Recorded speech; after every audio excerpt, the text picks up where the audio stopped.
दोस्तों स्वागत है आपका हमारे इस YouTube चैनल पे। तो आज की इस वीडियो में हम जानेंगे महाराष्ट्र स्टेट बोर्ड में 10th स्टैंडर्ड के साइंस में चैप्टर नंबर 1 के इम्पोर्टेंट कॉन्सेप्ट केपलर्स लॉ के बारे में। इससे पहले कि हम ये तीनों लॉ समझे, हम जानकारी लेंगे योहानस केपलर के बारे में, जिन्होंने हमें साइंस में ये तीनों लॉज दिए। योहानस केपलर का जन्म 27 दिसंबर 1571 में जर्मनी के शहर स्टटगार्ड में हुआ था। योहानस केपलर बचपन से ही बहुत दुर्बल और कमज़ोर थे। उनकी आंखों की रोशनी भी बहुत कम थी, लेकिन अपने लगन और जिद के बलबूते वे एक महान वैज्ञानिक बने।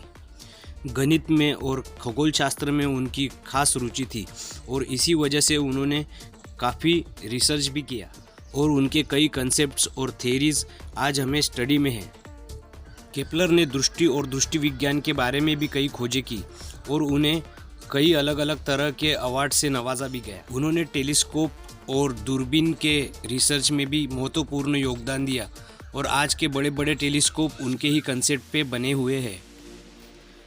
15 नवंबर 1630 में 58 की उम्र में इस महान जर्मन शास्त्रज्ञ का निधन हो गया। ग्रहों की गति और उनके परिभ्रमण में उन्होंने कुछ नियम दिए, उन्हें हम कहते हैं केपलर लॉज। तो चलिए हम देखते हैं ये तीनों लॉज।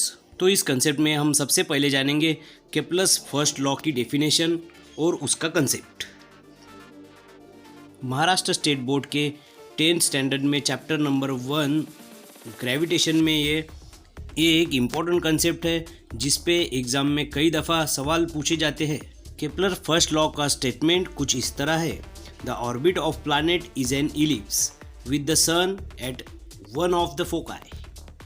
इसका मतलब है कि कोई भी प्लैनेट सन के अराउंड में अंडाकार आकृति में घूमेगा और सूरज जो है वो मध्य भाग में ना होके थोड़ा सा एक साइड में होगा। चलिए हम देखते हैं किस तरह से है। तो सबसे पहले मैं एक अंडाकार आकृति निकाल लूँगा जिसे हम इलिप्स कहते हैं। अब इस शेप में जो कि इलिप्स है उसमें एक मेजर एक्सिस होगा और इसके अलावा एक होगा माइनर एक्सिस। अब इसके बाद गौर से देखिए दोस्तों, मेजर एक्सिस जो होता है उस पे 2 फोकाई होते हैं, उसे ही हम फोकस भी कहते हैं। तो एक फोकस यहाँ है और दूसरा फोकस यहाँ है। तो हमारा जो सन होगा वो किसी एक फोकाई के पास होगा। तो यही मतलब है केपलर्स के फर्स्ट लॉ का। इस इमेज के साथ आप अच्छे से समझ सकते हैं कि सन की पोजीशन कहाँ होगी। तो सन कोई भी एक फोकाई पे होगा और जो ऑर्बिट होगा वो इलिप्टिकल होगा और जो प्लैनेट होगा वो इलिप्टिकल और ऑर्बिट में ही घूमेगा। यही है केपलर्स का फर्स्ट लॉ। इसके पश्चात हम जानेंगे केपलर्स के सेकंड लॉ के स्टेटमेंट को। केपलर्स के सेकंड लॉ का स्टेटमेंट कुछ इस तरह से है: according to Kepler's second law, the line joining the planet and the sun sweeps equal area in equal intervals of time. दोस्तों गौर से सुनिए, मैं आपके लिए ये दोबारा पढ़ देता हूँ क्योंकि ये कठिन है थोड़ा सा समझने के लिए। The line joining the planet and the sun sweeps equal area in equal intervals of time.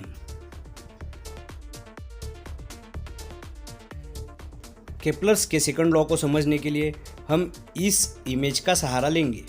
अब देखिए, ये जो सन है वो सेंटर के एक बाजू में स्थित है और जो प्लैनेट है वो सन के आजू बाजू में इलिप्टिकल ऑर्बिट में चक्कर काट रहा है। अब दोस्तों हम एक टाइम इंटरवल लेंगे, फॉर एग्जांपल 30 डेज़ का। तो 30 डेज़ में फॉर एग्जांपल P1 से P2 ये जो एरिया है वो प्लैनेट ने कवर किया। अब इसका जो एरिया हुआ वो है A1।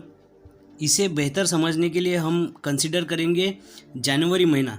तो जनवरी महीने में ये जो प्लैनेट है वो P1 से P2 एरिया कवर किया। अब इसके बाद देखिए उतने ही टाइम इंटरवल में फॉर एग्जांपल जून का महीना हम लेंगे। तो जून महीने में इस प्लैनेट ने P3 से P4 ये एरिया कवर किया। इसे हम एरिया A2 कहेंगे।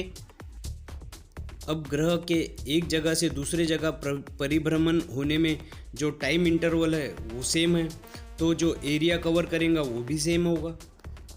तो एरिया A1 होगा बराबर एरिया A2 के। तो यही कहना है केपलर्स के सेकंड लॉ का।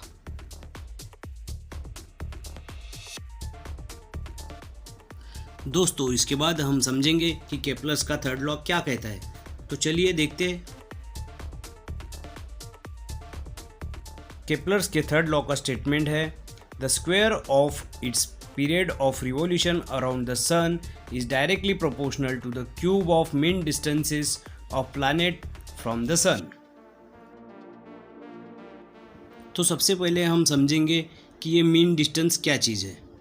तो मीन डिस्टेंस को समझने के लिए हम एक डायग्राम निकालेंगे जिसमें कि सन है और एक ऑर्बिट है जिसमें प्लैनेट जो है इलिप्टिकल पाथ में घूम रहा है सन के अराउंड। अब देखिए, सन से जो प्लैनेट का डिस्टेंस होगा उसे हम रेडियस कहते हैं। तो पहले ही रेडियस होगी R1 और ये प्लैनेट ने अब पोजीशन बदल ली है, तो अब रेडियस हो गई R2। अब प्लैनेट ने पोजीशन एक बार और बदल ली है, तो हमारी पोजीशन हो गई R3। तो देखिए हम किस तरह से मीन निकालते हैं। अब ये जो रेडियस है R1, R2, R3 जो कि प्लैनेट अलग अलग पोजीशंस में होते हुए हमने काउंट किया है, तो उनका हम लेंगे मीन, यानी एक औसत लेंगे। तो उसी औसत को या एवरेज को हम कहेंगे मीन रेडियस। तो R हो गया हमारा R1 plus R2 plus R3 divided by 3। तो इस तरह से हमने मीन रेडियस R को निकाल लिया है। अब देखिए T is equal to period of revolution, मतलब कि प्लैनेट को सन के अराउंड चक्कर काटने में लगने वाला समय। इसके बाद देखिए केपलर्स के थर्ड लॉ के मुताबिक square of period of revolution is directly proportional to the cube of mean distance from the sun. तो हम इसे इस तरह से लिख लेंगे, T square is directly proportional to R cube. अब देखिए ये प्रोपोर्शनलिटी की जो साइन है इसे हम हटा लेंगे और इज इक्वल टू की साइन को लिखेंगे। तो इसके लिए हमें लेना होगा एक कोई भी कांस्टेंट। तो हम लेंगे कांस्टेंट इज इक्वल टू के। तो देखिए इसी कांस्टेंट को हम लेंगे के। तो T square will be equal to K into R cube. ये जो के है इस इक्वेशन में हमें मिला है, इसी को हम केपलर्स कांस्टेंट भी कहते हैं। तो दोस्तों यही थे केपलर्स के तीनों लॉज जिन्हें हमने इस वीडियो में जाना। दोस्तों आज के इस वीडियो में बस इतना ही। तो दोस्तों मैं उम्मीद करता हूँ कि केपलर्स का प्लैनेटरीज लॉज का ये जो कंसेप्ट है वो आपको बहुत अच्छी तरह से समझ में आया होगा। ऐसे ही अलग अलग वीडियोस के लिए हमारे इस वीडियो को लाइक कीजिए और हमारे इस चैनल को सब्सक्राइब ज़रूर कीजिए। तो चलिए मिलते हैं अगले वीडियो में।